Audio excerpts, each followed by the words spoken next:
Hello everyone, welcome to Keystone life sciences. Previous lectures में हम लोग मेम्ब्रेन प्रोटीन्स के बारे में बात कर रहे थे और लास्ट लेक्चर में हम लोगों ने पेरिफेरल मेम्ब्रेन प्रोटीन्स के बारे में स्टडी किया। इस लेक्चर में हम लोग इंटीग्रल मेम्ब्रेन प्रोटीन्स के बारे में बात करेंगे। ठीक है, जब मैं आपको मेम्ब्रेन प्रोटीन्स का इंट्रोडक्शन बता रहा था तो वहां पर मैंने आपको बताया था कि मेम्ब्रेन में होने वाली मैक्सिमम फिजियोलॉजिकल प्रोसेसेस को गवर्न करती हैं मेम्ब्रेन प्रोटीन्स। ठीक है, और उनमें से जो इंटीग्रल मेम्ब्रेन प्रोटीन्स होती हैं ये सेल के सर्वाइवल में बहुत सारे इंपॉर्टेंट फंक्शंस प्ले करती हैं। जैसे कि ये रिसेप्टर की तरह काम करती हैं, ट्रांसपोर्टर की तरह काम करती हैं, बहुत सारी एंजाइमेटिक एक्टिविटीज परफॉर्म करती हैं, सेल सेल इंटरेक्शन में ये फंक्शन करती हैं। तो इस तरह से बहुत सारे फिजियोलॉजिकल प्रोसेसेस को ये रेगुलेट करती हैं। ठीक, तो इंटीग्रल मेम्ब्रेन प्रोटीन्स को हम लोग डिफाइन कैसे करते हैं? हम लोग कहते हैं कि इंटीग्रल मेम्ब्रेन प्रोटीन्स जो होती हैं वो प्लाज्मा मेम्ब्रेन में परमानेंटली एम्बेडेड रहती हैं। ठीक है, परमानेंटली प्लाज्मा मेम्ब्रेन से एसोसिएटेड रहती हैं।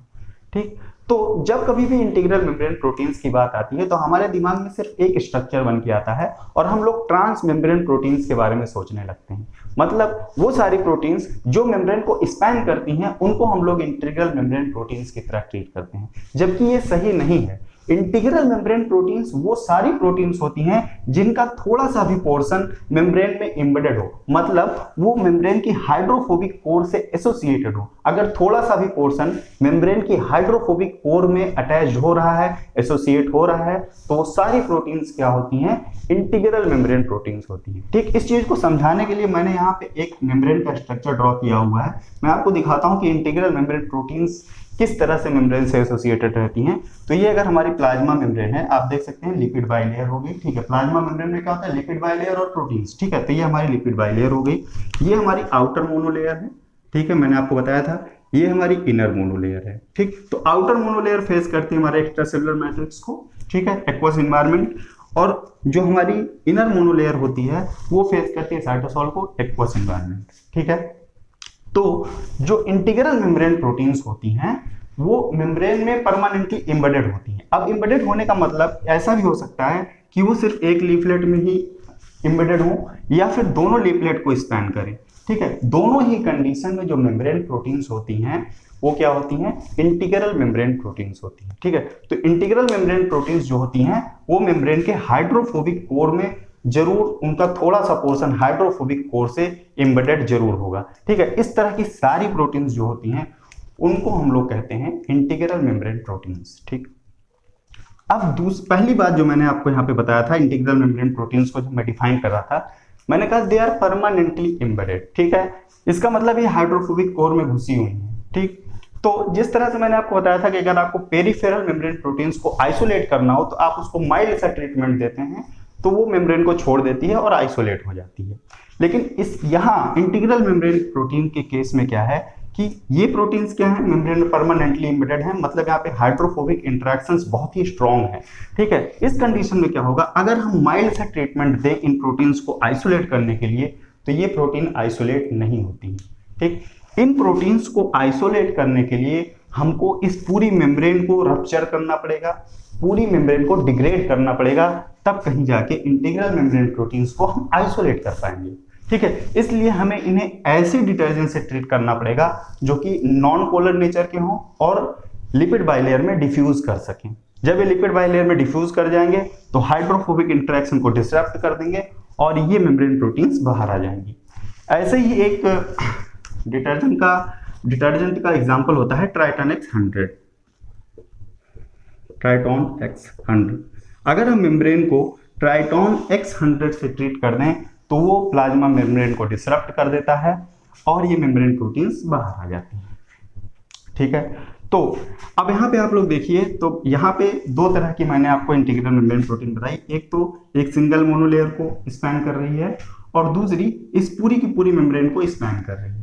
ठीक है, इन दोनों ही केसेस में अगर आप देखें, ध्यान से देखें, तो इस मेम्ब्रेन प्रोटीन का एक छोटा सा पोर्शन ऐसा है जो कि लिपिड बाइलेयर के हाइड्रोफिलिक हेड और हाइड्रोफिलिक जो एक्सटर्नल एनवायरनमेंट है या फिर इंटरनल एनवायरनमेंट है उनको फेस कर रहा है। मतलब इनमें एक छोटा सा पोर्शन ऐसा है जो कि एक्वस एनवायरनमेंट को फेस कर रहा है और एक पोर्शन ऐसा है जो इस हाइड्रोफोबिक एनवायरनमेंट को फेस कर रहा है। ठीक है, और मैंने आपको बताया था कि एक्वस एनवायरनमेंट एक का नेचर जो होता है वो पोलर होता है, ठीक है। और ये नॉन पोलर नेचर की जो हाइड्रोफोबिक टेल्स हैं इनका नेचर क्या होता है, नॉन पोलर होता है, ठीक है। और मैंने आपको ये भी बताया था कि जो पोलर सॉल्वेंट होते हैं वो सिर्फ पोलर मॉलिक्यूल से ही इंटरेक्ट करते हैं और नॉन पोलर मॉलिक्यूल्स सिर्फ नॉन पोलर मॉलिक्यूल से ही इंटरेक्ट करते हैं।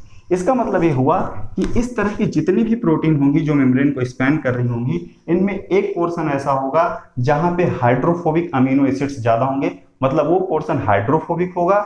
और दूसरा एक ऐसा पोर्शन भी होगा जो कि एक्वस एनवायरनमेंट को फेस करेगा या इस पोलर हेड ग्रुप को फेस कर रहा होगा, वहां पे पोलर अमीनो एसिड्स ज्यादा होंगे या फिर वो रीजन पोलर होगा। इसका मतलब क्या हुआ कि इंटीग्रल मेम्ब्रेन प्रोटीन्स जो होती हैं उनका जो नेचर होता है वो हाइड्रोफोबिक नेचर, वो एम्फीपैथिक नेचर होता है, एम्फीपैथिक नेचर की होती हैं। एम्फीपैथिक नेचर क्यों होती हैं? क्योंकि ये दोनों ही तरह के एनवायरनमेंट को इनको फेस करना होता है। अगर आप साइटोसोलिक रीजन में देखें तो ये पोर्शन साइटोसोल को फेस कर रहा है या फिर इस पोलर हेड को फेस कर रहा है, इसलिए इस पोर्शन में क्या होगा, पोलर अमीनो एसिड्स ज्यादा होंगी, तो ये रीजन क्या हो गया, पोलर, ये रीजन क्या हो गया, पोलर। और ये बीच का जो रीजन है जो इस हाइड्रोफोबिक कोर को फेस कर रहा है, इस पूरे के पूरे रीजन में जो अमीनो एसिड्स होंगी उनके पास हाइड्रोफोबिक साइड चेन ज्यादा होंगी, इसीलिए नॉन पोलर नेचर का होगा। तो इंटीग्रल मेम्ब्रेन प्रोटीन में एक बड़ा सा पोर्शन ऐसा होगा जो कि हाइड्रोफोबिक नेचर का होगा, जिसकी वजह से ये आसानी से मेम्ब्रेन को स्पैन कर पाती है, ठीक है। तो तीन तरह के रीजन्स हो गए, ठीक है। ऐसी सारी प्रोटीन्स जो दोनों ही लीफलेट को स्पैन करती हैं, मतलब पूरी मेम्ब्रेन को स्पैन करती हैं, उनको हम लोग कहते हैं ट्रांस मेम्ब्रेन प्रोटीन। ये हैं transmembrane proteins, transmembrane proteins होती हैं जो दोनों ही लीफलेट्स को स्पैन करती हैं। उनका एक फेज साइटोसॉल पे हो, दूसरा फेज एक्स्ट्रा सेलुलर मैट्रिक्स की तरफ हो और एक पोर्शन ऐसा हो जो कि इस हाइड्रोफोबिक कोर में हो। ऐसे सारी प्रोटीन्स को हम लोग कहते हैं ट्रांस मेम्ब्रेन प्रोटीन। ये एक तरह की इंटीग्रल मेम्ब्रेन प्रोटीन्स होती हैं, ठीक है। तो जो ट्रांस मेम्ब्रेन प्रोटीन्स होती हैं इनमें तीन मेजर रीजन होते हैं। अगर हम बात करें ट्रांस मेम्ब्रेन प्रोटीन्स की,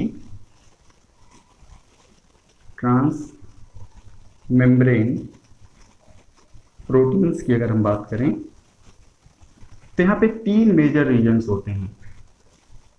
एक होता है एक्स्ट्रा सेलुलर डोमेन, या हम कहें तीन डोमेन होते हैं। एक होता है हमारा extra cellular domain, extra cellular domain.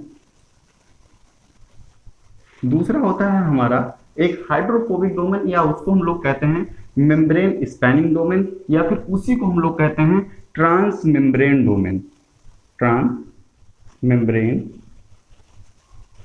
Domain, या इसी को हम लोग कहते हैं membrane spanning domain, membrane spanning, ये मेम्ब्रेन स्पैनिंग डोमेन होता है, ठीक है। और थर्ड डोमेन जो होता है वो साइटोसोलिक डोमेन होता है, साइटोसोलिक, जो कि साइटोसोल को फेस करता है, ठीक है। तो क्योंकि ये जो प्रोटीन्स होती हैं ट्रांस मेम्ब्रेन प्रोटीन्स, ये हाइड्रोफोबिक रीजन को भी फेस करती हैं और एक्वस रीजन को भी फेस करती हैं, इसीलिए अब एक्वस रीजन कहाँ पे होगा, एक्स्ट्रा सेलुलर फेस की तरफ। इसका मतलब जो एक्स्ट्रा सेलुलर डोमेन होगा यहाँ पे पोलर अमीनो एसिड्स ज्यादा होंगी, पोलर अमीनो एसिड्स ज्यादा होंगी। पोलर अमीनो एसिड्स होने की वजह से ये हाइड्रोफिलिक हेड और एक्वस एनवायरनमेंट जो ईसीएम है उसके साथ में इलेक्ट्रोस्टैटिक इंटरेक्शन या फिर हाइड्रोजन बॉन्ड के थ्रू जुड़ जाते हैं, ठीक है। और जो हमारा साइटोसोलिक रीजन है ये भी क्या है, एक्वस है। यहाँ पे भी क्या होंगी, पोलर अमीनो एसिड्स ज्यादा होंगी, ठीक है। पोलर अमीनो एसिड्स होने की वजह से यहाँ पे जो एक्वस एनवायरनमेंट है उसके साथ और इस पोलर हेड ग्रुप के साथ ये क्या करेंगे, हाइड्रोजन बॉन्ड और इलेक्ट्रोस्टैटिक फोर्स के थ्रू इंटरेक्ट हो जाएंगी। लेकिन इनके इंटीग्रेशन में जो मेजर फोर्स होता है, जो मेजर रोल प्ले करता है जो फोर्स, वो होता है हमारा हाइड्रोफोबिक इंटरेक्शन। क्योंकि जो ट्रांस मेम्ब्रेन डोमेन होता है ये सबसे बड़ा रीजन होता है यहाँ पे इस प्रोटीन में, और ये क्या करता है, ये इस लिपिड कोर को, जो यहाँ पे हाइड्रोफोबिक कोर है उसमें स्पैन करता है। और इस तरह का जो पोर्शन होता है इस डोमेन को हम लोग कहते हैं ट्रांस मेम्ब्रेन डोमेन। और इस डोमेन में, या फिर इसी को हम लोग कहते हैं हाइड्रोफोबिक डोमेन भी, इसको हम कहते हैं हाइड्रोफोबिक डोमेन, हाइड्रोफोबिक डोमेन भी इसी को हम लोग कहते हैं। और इस हाइड्रोफोबिक डोमेन में जो मैक्सिमम अमीनो एसिड्स होंगी उनकी जो साइड चेन होगी वहां पे नॉन पोलर अमीनो एसिड्स पाई जाएंगी, नॉन पोलर या hydrophobic amino acids, non polar amino acids यहाँ पे प्रेजेंट होंगी, जिसकी वजह से क्या होगा, यहाँ पे जो हमारी हाइड्रोकार्बन की टेल लगी हुई है, यहाँ पे जो हमारी मेम्ब्रेन लिपिड्स हैं उनकी जो हाइड्रोकार्बन की टेल्स हैं उनके साथ ही हाइड्रोफोबिक इंटरेक्शंस या लंडन फोर्स के थ्रू ये जो है इंटरेक्ट कर जाएंगी, नॉन कोवेलेंट इंटरेक्शंस के थ्रू इंटरेक्ट कर जाएंगी। तो इंटीग्रल मेम्ब्रेन प्रोटीन्स के मेम्ब्रेन में स्पैन करने में जो मेजर फोर्स रोल प्ले करता है वो होता है हाइड्रोफोबिक इंटरेक्शंस। ठीक है, अब यहाँ पे मैंने कहा कि 3 रीजन्स होते हैं, extra cellular domain, transmembrane domain और साइटोसोलिक डोमेन। ट्रांसमेम्ब्रेन डोमेन का तो फंक्शन आप लोग समझ गए, मेम्ब्रेन में इंटीग्रेट करने में हेल्प करता है, ठीक है, हाइड्रोफोबिक इंटरेक्शन के थ्रू जुड़ जाता है। एक्स्ट्रा सेलुलर जो डोमेन होता है और जो हमारा साइटोसोलिक डोमेन होता है ये बहुत ही इंपॉर्टेंट रोल प्ले करते हैं, जैसे कि सिग्नल सेंसिंग में काम करते हैं। ठीक है, इसके अलावा बहुत सारे मॉलिक्यूल्स को सेंस करते हैं कि इनको अंदर जाना है या बाहर आना है, इस तरह से बहुत सारे काम करते हैं। इसके अलावा जो साइटोसोलिक डोमेन होता है ये क्या करता है, ये बहुत सारे एंजाइमेटिक फंक्शंस परफॉर्म करते हैं, इनमें एंजाइमेटिक एक्टिविटी होती है। इसीलिए जब इन प्रोटीन की सॉर्टिंग की जाती है, मैं आपको बताऊंगा प्रोटीन टारगेटिंग में, मैं आपको बताऊंगा जब इन प्रोटीन की सॉर्टिंग की जाती है तो पहले से ही ये चीज डिफाइन कर दिया जाता है कि इस प्रोटीन का कौन सा पार्ट एक्स्ट्रा सेलुलर मैट्रिक्स को फेस करेगा और कौन सा पार्ट साइटोसोलिक रीजन को फेस करेगा, क्योंकि जो एंजाइमेटिक एक्टिविटीज होती हैं वो ज्यादातर साइटोसोलिक रीजन में ही होती हैं। ठीक है, अगर बाय चांस वो साइटोसोलिक रीजन वाला एक्स्ट्रा सेलुलर मैट्रिक्स की तरफ चला गया तो वो एंजाइमेटिक एक्टिविटी डिसरप्ट हो जाएगी। ठीक है, जिसकी वजह से जो वाइटल फंक्शन है मेम्ब्रेन का, जो प्रोटीन का वाइटल फंक्शन है उसको परफॉर्म नहीं कर पाएगी। ठीक है, तो इसीलिए ये चीज पहले से ही डिफाइन होती है। इसीलिए कहा जाता है कि जो इंटीग्रल मेम्ब्रेन प्रोटीन का प्लाज्मा मेम्ब्रेन में डिस्ट्रीब्यूशन होता है वो भी कैसा होता है, एसिमेट्रिक होता है, एसिमेट्रिक डिस्ट्रीब्यूशन होता है। और इसी एसिमेट्रिक डिस्ट्रीब्यूशन की वजह से ये अपने सारे वाइटल फंक्शंस को परफॉर्म कर पाती हैं। ठीक है, तो ये तो एक बेसिक सव्यू मैंने आपको दिया इंटीग्रल मेम्ब्रेन प्रोटीन्स के बारे में। ठीक है, अगर आपको यहाँ पे कोई भी कंफ्यूजन हो तो आप मुझे कमेंट सेक्शन में बता सकते हैं या फिर आप मुझे ईमेल के थ्रू भी कांटेक्ट करके बता सकते हैं, तो मैं आपको और अच्छे से वो सारी चीजें एक्सप्लेन करूंगा। ठीक, अब हम लोग बात करते हैं जो प्लाज्मा मेम्ब्रेन की जो इंटीग्रल मेम्ब्रेन प्रोटीन्स है, बेसिकली जो हमारी ट्रांस मेम्ब्रेन प्रोटीन्स हैं, इनकी क्लासिफिकेशंस की कि कितने तरह के ट्रांस मेम्ब्रेन प्रोटीन्स हो सकती हैं। ठीक, तो अगर हम बात करें ट्रांस मेम्ब्रेन प्रोटीन्स के क्लासिफिकेशन की तो ब्रॉडली इसको हम लोग 2 कैटेगरीज में डिवाइड करते हैं। तो ट्रांस मेम्ब्रेन प्रोटीन्स को हम लोग ब्रॉडली 2 कैटेगरीज में डिवाइड करते हैं। ठीक है, फर्स्ट वन होती है हमारी सिंगल पास का मतलब ये होता है, मान लीजिए हमारी प्लाज्मा मेम्ब्रेन है। ठीक है, इस प्लाज्मा मेम्ब्रेन को सिर्फ एक बार ये स्पैन करे तो इस तरह की प्रोटीन को हम लोग बोलते हैं सिंगल पास। मेम्ब्रेन को सिर्फ एक बार पास करे, मतलब यहाँ पे सिर्फ एक मेम्ब्रेन स्पैनिंग डोमेन प्रेजेंट है। ठीक है, इस तरह की प्रोटीन को हम लोग बोलते हैं सिंगल पास। दूसरी जो इसकी टाइप होती है वो होता है मल्टीपास का मतलब इसके पास मल्टीपल मेम्ब्रेन स्पैनिंग डोमेन होंगे। ये मेम्ब्रेन को कई बार पास करेगी। मान लीजिए हमारी मेम्ब्रेन है तो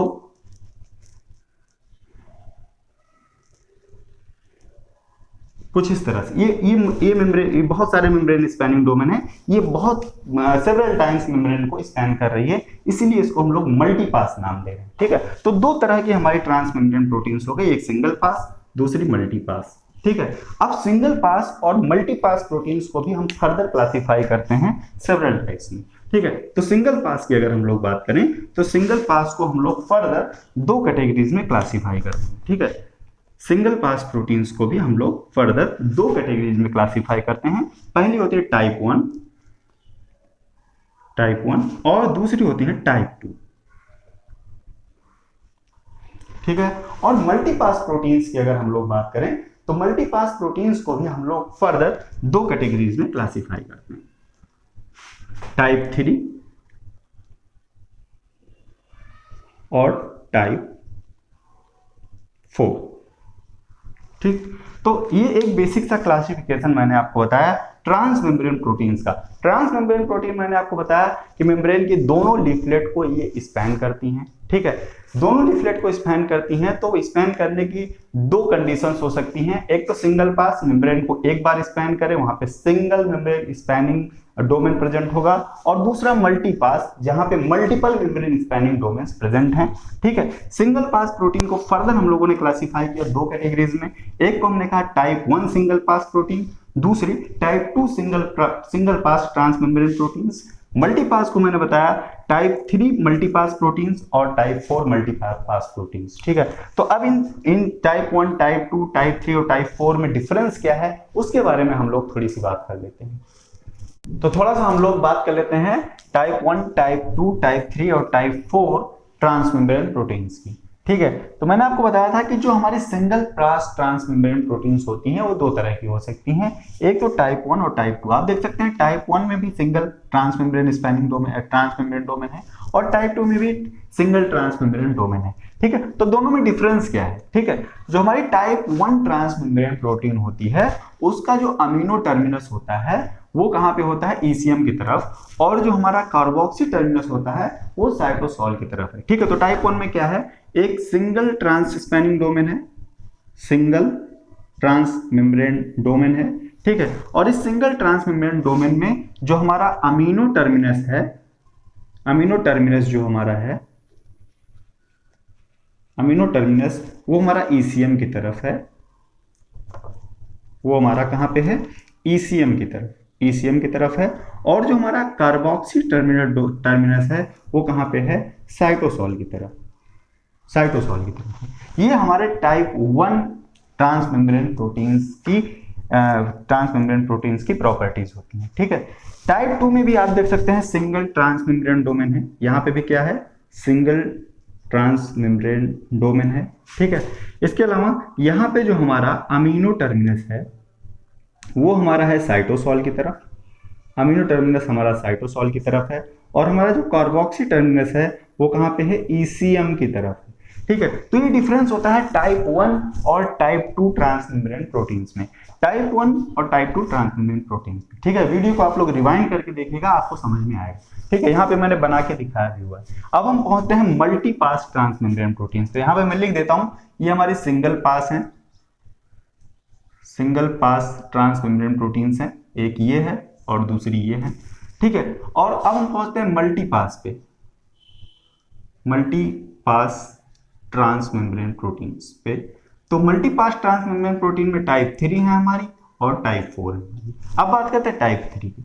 टाइप 3 के पास क्या है? मल्टीपल ट्रांसमेम्ब्रेन डोमेन है, मल्टीपल ट्रांसमेम्ब्रेन डोमेन है, लेकिन ये मल्टीपल ट्रांसमेम्ब्रेन डोमेन जो है वो एक सिंगल पॉलीपेप्टाइड के अंदर है, मतलब एक ही प्रोटीन के अंदर कई सारे ट्रांसमेम्ब्रेन डोमेन्स प्रेजेंट हैं। ठीक है, कहां पे है? Multiple transmembrane domain in a single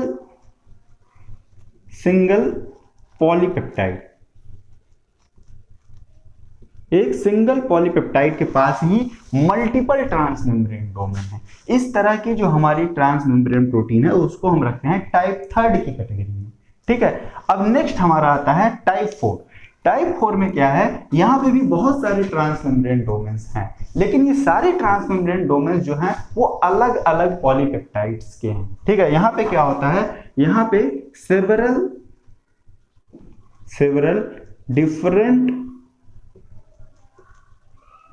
different polypeptides,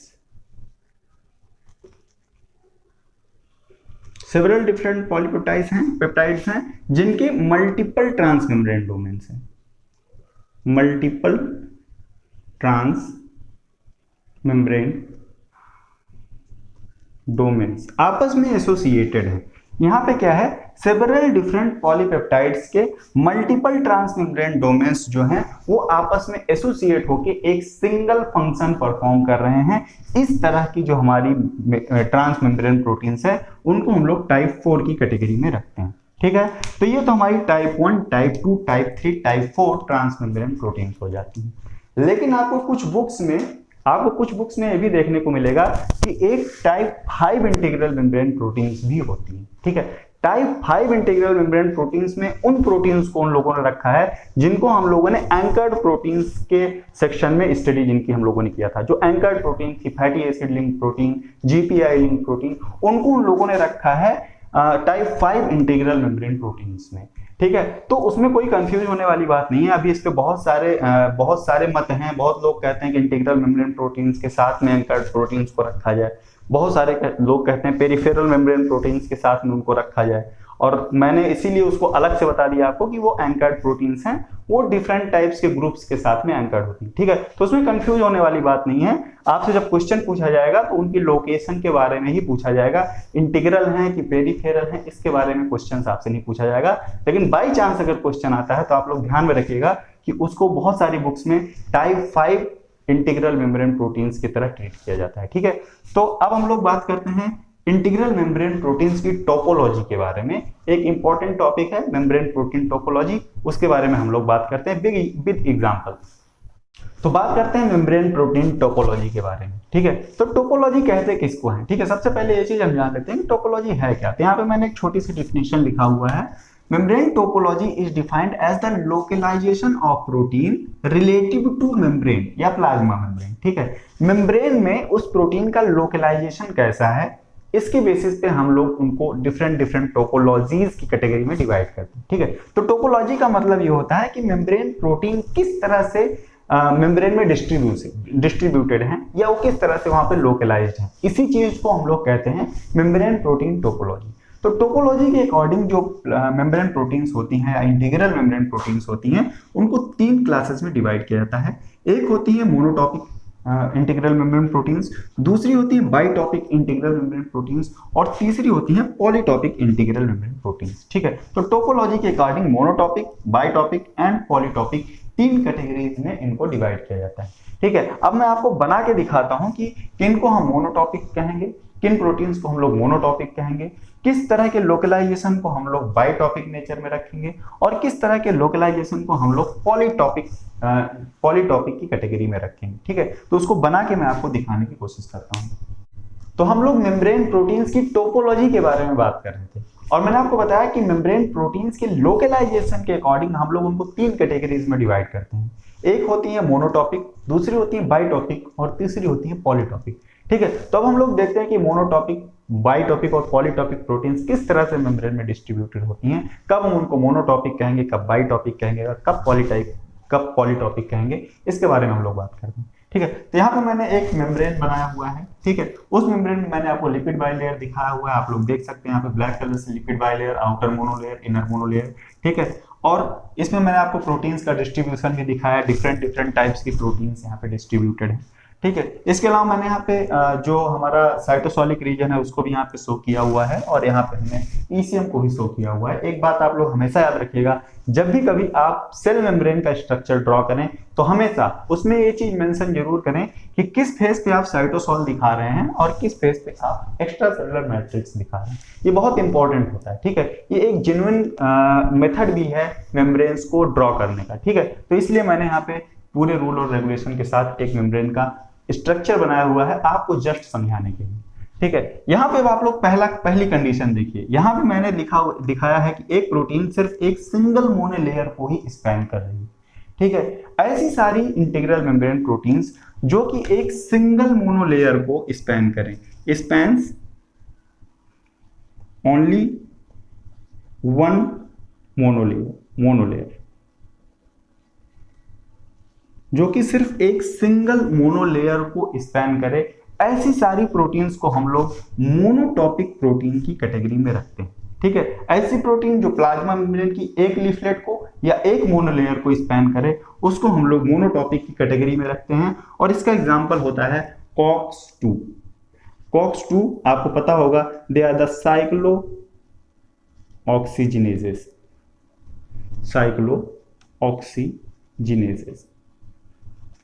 और साइक्लोऑक्सीजिनेजेस करते क्या हैं? साइक्लोऑक्सीजिनेजेस जो होते हैं वो एराकिडोनिक एसिड से, एराकिडोनिक एसिड क्या है? पॉली अनसैचुरेटेड फैटी एसिड है। एराकिडोनिक एसिड से प्रोस्टाग्लैंडिन्स बनाने में हेल्प करते हैं, इस रिएक्शन को कैटेलाइज करते हैं। साइक्लोऑक्सीजिनेजेस क्या करते हैं? एराकिडोनिक एसिड से प्रोस्टाग्लैंडिन बनाने में हेल्प करते हैं, मतलब एराकिडोनिक एसिड को कन्वर्ट करते हैं प्रोस्टाग्लैंडिन में। ठीक है, तो ये जो COX-2 होते हैं ये हमारी कैटेगरी में आते हैं, they are the monotopic integral membrane proteins. COX-2 क्या है? मोनोटॉपिक इंटीग्रल मेम्ब्रेन प्रोटीन्स हैं, क्योंकि ये एक सिंगल लीफलेट को ही इन्वाइट करते हैं। ठीक है, सेकंड हमारी कैटेगरी जो आती है वो है हमारी बाइटॉपिक की। और बाइटॉपिक के बारे में मैंने आपको बताया यहाँ पे जैसा कि आप देख सकते हैं कि बायोटॉपिक जो हमारी इंटीग्रल मेम्ब्रेन प्रोटीन्स हैं वो मेम्ब्रेन की दोनों लीफलेट को स्पैन करती हैं, spans both leaflets of plasma membrane, दोनों लीफलेट्स को स्पैन करती हैं, लेकिन एक बार स्पैन करती हैं, single time, only single time, only a single time.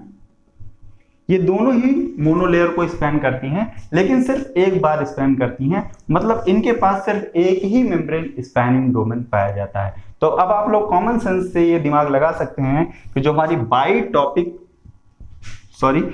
बायोटॉपिक integral membrane proteins होती हैं वो किस कैटेगरी में आएंगी, टाइप 1 और टाइप 2 इंटीग्रल मेम्ब्रेन प्रोटीन्स की कैटेगरी में आएंगी। तो बायोटॉपिक हमारी कहां पे आती है, टाइप 1 और टाइप 2 इंटीग्रल मेम्ब्रेन प्रोटीन्स की कैटेगरी में आती हैं। ठीक है, जितनी भी बायोटॉपिक इंटीग्रल मेम्ब्रेन प्रोटीन्स होती हैं वो सब टाइप 1 और टाइप 2 इंटीग्रल मेम्ब्रेन प्रोटीन्स की कैटेगरी में आती हैं, क्योंकि ये मेम्ब्रेन को सिंगल टाइम ही स्पैन करती हैं और इनके पास एक single transmembrane domain present होता है। इनके एग्जाम्पल होते हैं एलडीएल रिसेप्टर,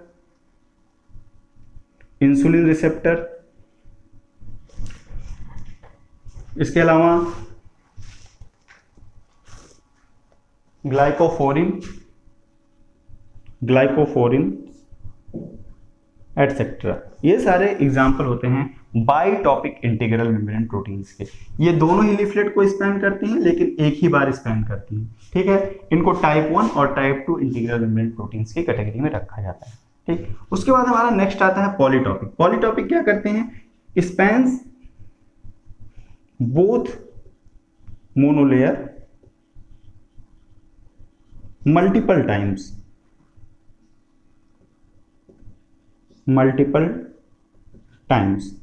मतलब इनके पास बहुत सारे मेम्ब्रेन स्पैनिंग डोमेन्स होते हैं, मल्टीपल टाइम ये मेम्ब्रेन को स्पैन करती हैं। ठीक है, तो पॉलीटॉपिक जो हमारी ये मेम्ब्रेन प्रोटीन्स हैं इनमें कौन कौन सी लाई करेंगी, इनमें हमारी लाई करेंगी टाइप 3 एंड टाइप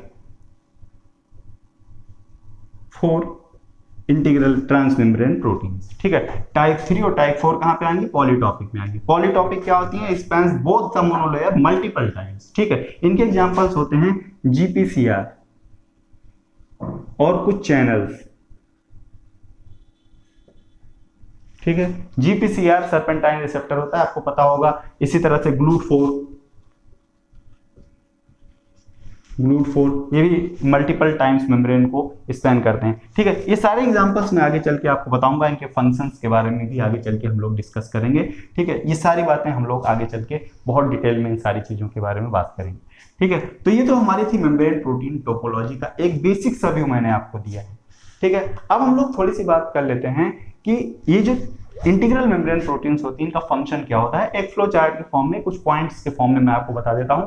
उन सारे फंक्शंस की हम लोग step by step study start करेंगे नेक्स्ट लेक्चर से। ठीक है, तो मैं एक चार्ट के थ्रू आपको या फिर एक पॉइंट वाइज मैं आपको बता देता हूं कि इनका फंक्शन क्या होता है। तो इंटीग्रल मेम्ब्रेन प्रोटीन्स बहुत सारे फंक्शंस परफॉर्म करती हैं प्लाज्मा मेम्ब्रेन में। ठीक है, उनमें से कुछ को मैंने यहाँ पे पॉइंट आउट किया है, जैसे कि ट्रांसपोर्टर की तरह काम करती हैं। ये हेल्प करती हैं transport of molecules across the membrane. ठीक है, कौन से मॉलिक्यूल्स मेम्ब्रेन के अंदर जाएंगे या फिर कौन से बाहर आएंगे, उन सारी चीजों को रेगुलेट करने का काम करती है। दूसरा, सिग्नल ट्रांसडक्शन में हेल्प करती है। सिग्नल ट्रांसडक्शन में कैसे हेल्प करेंगी, जो एक्स्ट्रा सेलुलर सिग्नल्स होते हैं उनको परसेप्ट करके फर्दर सिग्नलिंग प्रोसेस को इनिशिएट करने का काम करती है। ठीक है, इसके अलावा सेल टू सेल कम्युनिकेशन, मैं आगे चल के बात करूंगा। जो इंटीग्रल मेम्ब्रेन प्रोटीन्स होती हैं उनके ऊपर कार्बोहाइड्रेट की मॉइटीज लगी होती हैं, जो कि एक सिग्नल सीक्वेंस की तरह काम करती हैं और इस तरह से एक सेल दूसरे सेल के साथ में कम्युनिकेट करती है। ठीक है, इम्यून रिसेप्टर की तरह काम करती हैं, इम्यून सिस्टम के एक्टिवेशन में बहुत इंपॉर्टेंट रोल प्ले करती हैं। सेल सेल जंक्शन का मतलब ये होता है कि जो एनिमल सेल सिस्टम होता है, मैंने आपको पहले ही बताया था, वहां पे एक मल्टी सेलुलर ऑर्गेनाइजेशन होता है। एनिमल्स का जो ऑर्गेनाइजेशन है वो मल्टी सेलुलर होता है, मतलब एक सेल दूसरे सेल से जुड़ी होती है। ठीक है, तो ये सेल आपस में जुड़ती कैसे हैं, उनमें क्या होता है, दो इंटीग्रल मेम्ब्रेन प्रोटीन आपस में इंटरेक्ट करती हैं। ठीक है, कैसे इंटरेक्ट करती हैं, कैसे आपस में जुड़ी रहती हैं, सेल टू सेल जंक्शन में बहुत डिटेल में बात करूंगा इन चीजों की मैं, ठीक है। इसके अलावा एंजाइमेटिक फंक्शन, ये बहुत सारे एंजाइमेटिक फंक्शन परफॉर्म करती हैं, बहुत सारे काइनेजेस, एडेनाइलिन साइक्लेजेस, ग्वानिलिन साइक्लेजेस, ये सारे के सारे integral membrane protein, ATP synthase, ये सारे के सारे इंटीग्रल मेम्ब्रेन प्रोटीन ही हैं जो कि बहुत सारे इंपॉर्टेंट एंजाइमेटिक फंक्शंस परफॉर्म करते हैं और सेल के सर्वाइवल में बहुत ही इंपॉर्टेंट रोल प्ले करते हैं, ठीक है। तो ये तो कुछ इंपॉर्टेंट फंक्शंस थे जिनको मैंने यहाँ पे पॉइंट आउट किए, ठीक है। मैंने आपको कहा था कि जब हम सेल मेम्ब्रेन के स्ट्रक्चर को फिनिश कर लेंगे तब हम लोग सेल मेम्ब्रेन के फंक्शन की बात करेंगे, ठीक है। तो हमने स्ट्रक्चर को ऑलमोस्ट यहाँ पे फिनिश कर लिया है, अब हम लोग इन फंक्शंस की स्टेप बाय स्टेप डिटेल में बात करेंगे, ठीक है। एक एक फंक्शन को हम लोग उठाएंगे और उनके बारे में हम लोग डिटेल में बात करेंगे। तो सबसे पहले हम लोग ट्रांसपोर्टेशन की ही बात करेंगे, जब नेक्स्ट लेक्चर में हम लोग मिलेंगे तो मेम्ब्रेन के अक्रॉस ट्रांसपोर्टेशन की हम लोग बात करेंगे, ठीक है। लेकिन अभी इस लेक्चर में थोड़ी सी बात मुझे आपको और बतानी है। मैंने आपको बताया था जब मैं इस लेक्चर को इनिशिएट करा था, मैं जब मेम्ब्रेन प्रोटीन का बेसिक व्यू आपको दे रहा था, तो वहां पे मैंने आपको बताया था कि जो लिपिड और प्रोटीन का रेशियो होता है प्लाज्मा मेम्ब्रेन में वो 50-50 होता है, मतलब 50% वहां पे बाई मास लिपिड प्रेजेंट होती है और 50% बाई मास वहां पे प्रोटीन्स प्रेजेंट होती है। लेकिन ये जो लिपिड और प्रोटीन का रेशियो है ये सेल टू सेल वेरी करता है, ठीक है। वो सेल, उस सेल का फंक्शन क्या है इस पे डिपेंड करता है कि वहां पे कितनी प्रोटीन होगी या फिर कितनी लिपिड होगी, ठीक है। इसको मैं एक एग्जांपल के साथ आपको समझाने की कोशिश करता हूं। तो अगर हम लोग बात करें लिपिड और प्रोटीन के मास रेशियो की, तो हम लोग पाते हैं कि जो मास रेशियो होता है लिपिड और प्रोटीन का किसी मेम्ब्रेन में वो वेरी करता है या फिर उसकी जो रेंज होती है वो लाई करती है 4:1 से 1:4 के बीच में, ठीक है। यहाँ पे मैं 3 कंडीशन लेके आपको समझाने की कोशिश करता हूँ, ठीक है। सबसे पहले अगर हम लोग बात करें एक माइलिनेटेड न्यूरॉन की, तो वहां पे जो लिपिड का परसेंट होता है बाई मास लिपिड का जो परसेंट होता है बाई मास वो हायर होता है। अब क्यों हाई होता है आपको ये चीज पता होना चाहिए कि जो हमारी न्यूरॉन्स होती हैं या जो हमारी नर्व सेल्स होती हैं उनका काम क्या होता है। उनका काम ये होता है कि वो एक्शन पोटेंशियल को जनरेट करती हैं और इफिशिएंटली उसको एक नोड से दूसरे नोड में ट्रांसफर करती हैं। मैं बात करूंगा नर्वस सिस्टम में इस चीज की। न्यूरॉन्स का काम क्या होता है वो एक्शन पोटेंशियल को जनरेट करते हैं। अब एक्शन पोटेंशियल क्या होता है एक तरह का इलेक्ट्रिकल सिग्नल होता है, ठीक है। तो उस इलेक्ट्रिकल सिग्नल को एक नोड से दूसरे नोड तक ट्रांसफर करती है, ठीक है। अब एक नोड से दूसरे नोड तक अगर कोई इलेक्ट्रिकल सिग्नल जा रहा है तो वहां पे जरूरी होगा कि जिस सिस्टम के थ्रू वो जा रहा है वो सिस्टम क्या होगा एक्सॉन्स होते हैं, ठीक है। जिस एक्सॉन के थ्रू वो जा रहा है वहां पे इंसुलेशन हो। अगर इंसुलेशन नहीं होगा तो जो वहां पे जो इलेक्ट्रिकल पोटेंशियल जो वहां पे जनरेट हुआ है उसकी इफिशियंसी कम हो जाएगी, ठीक है। तो उस इंसुलेशन को बनाए रखने के लिए इन मेम्ब्रेन्स में क्या होता है ये मेम्ब्रेन्स माइलिनेटेड होती है, ठीक है। माइलिनेटेड मेम्ब्रेन्स में स्पेसिफिक टाइप की लिपिड्स पाई जाती है। मैंने आपको बताया था दैट इज द स्फिंगोमाइलिन। तो वहां पे एक थिक माइलिन शीट पाई जाती है, माइलिन शीट पाई जाती है जिसकी वजह से वहां पे इंसुलेशन प्रोवाइड होता है और जो नर्व कंडक्शन हमारा जो होता है जो हमारी नर्व इंपल्स होती हैं वो इफिशिएंटली एक नोड से दूसरे नोड तक ट्रांसफर हो पाती है, ठीक है। इसीलिए जो हमारे न्यूरॉन्स होते हैं वहां पे लिपिड का परसेंटेज ज्यादा पाया जाता है, ऐसा नेचर न्यूज से बना है, ठीक है। सेकंड हमारा कंडीशन आता है ऐसी सारी सेल्स जो कि मेटाबॉलिकली एक्टिव होती हैं, जो कि एनर्जी ट्रांसडक्शन में इन्वॉल्व होती हैं, ऐसी मेम्ब्रेन्स में जो हमारा प्रोटीन का कंसंट्रेशन होता है वो ज्यादा पाया जाता है, जैसे कि माइटोकॉन्ड्रिया की मेम्ब्रेन। माइटोकॉन्ड्रिया की मेम्ब्रेन में मैं आपको बताऊंगा कि वहां पे एक लंबी चौड़ी इलेक्ट्रॉन ट्रांसपोर्ट चेन होती है, एक लंबा चौड़ा इलेक्ट्रॉन ट्रांसपोर्ट चैनल है। उस इलेक्ट्रॉन ट्रांसपोर्ट चेन में जो प्रोटीन्स प्रेजेंट होती हैं वो इलेक्ट्रॉन कैरियर्स का काम करती हैं और सारा का सारा काम उन्हीं प्रोटीन्स के थ्रू परफॉर्म किया जाता है, ठीक है। तो प्रोटॉन मोटिव फोर्स को जनरेट करने में और उनका यूज करके एटीपी की सिंथेसिस में वो प्रोटीन्स इन्वॉल्व होती हैं। इसीलिए ऐसी सारी मेम्ब्रेन्स जो एनर्जी ट्रांसडक्शन में इन्वॉल्व हैं वहां पे प्रोटीन का परसेंटेज ज्यादा पाया जाता है, अबाउट 80% बाई मास। यहाँ पे 80% बाई मास प्रोटीन होती है, यहाँ पे 75% बाई मास लिपिड प्रेजेंट है, ठीक है। तो माइटोकॉन्ड्रिया की मेम्ब्रेन में इसीलिए प्रोटीन का परसेंटेज ज्यादा होता है, ठीक है। लेकिन अगर हम बात करें नॉर्मल किसी सेल की प्लाज्मा मेम्ब्रेन की, तो मैंने आपको बताया अगर प्लाज्मा मेम्ब्रेन की नॉर्मली किसी सेल के प्लाज्मा मेम्ब्रेन की बात किया जाए तो वहां पे बाई मास अबाउट 50% पोर्शन जो होता है वो प्रोटीन का होता है और 50% पोर्शन जो होता है वो लिपिड का होता है। तो ये 3 कंडीशंस हैं लिपिड प्रोटीन के रेशियो को समझने के लिए, ठीक है। तो सेल टू सेल इस तरह से वेरी करती है, उस सेल का फंक्शन क्या है, उस मेम्ब्रेन का फंक्शन क्या है, इसके अकॉर्डिंग वहां पे जो हमारी लिपिड और प्रोटीन का रेशियो होता है वो चेंज होता रहता है। ठीक है, तो इतना मुझे आपको बताना था सेल मेम्ब्रेन के स्ट्रक्चर के बारे में। ठीक है, तो सेल मेम्ब्रेन के स्ट्रक्चर का ये पूरा पोर्शन हमारा यहाँ पे फिनिश होता है। ठीक है, अगर कोई चीज स्किप हो गई है, कोई चीज रह गई है, आपको कहीं से मिलती है, जो चीज मैंने यहाँ पे डिस्कस नहीं किया है, ठीक है, आपको इंपॉर्टेंट लगता है, तो आप हमें कमेंट सेक्शन में उसके बारे में बता सकते हैं। डेफिनेटली मैं उस टॉपिक पे वीडियो बनाऊंगा। ठीक है, तो सेल मेम्ब्रेन के स्ट्रक्चर को हम लोग यहीं पे फिनिश करेंगे। नेक्स्ट लेक्चर में जब हम लोग मिलेंगे तो हम लोग मेम्ब्रेन के क्रॉस ट्रांसपोर्टेशन की बात करेंगे, मेम्ब्रेन परमिएबिलिटी की बात करेंगे, एक बेसिक कॉन्सेप्ट बिल्ड करके फिर हम लोग फर्दर मेम्ब्रेन के क्रॉस ट्रांसपोर्टेशन की बात करेंगे। ठीक है, तो इस लेक्चर को हम लोग यहीं पे फिनिश करते हैं, मिलते हैं नेक्स्ट लेक्चर।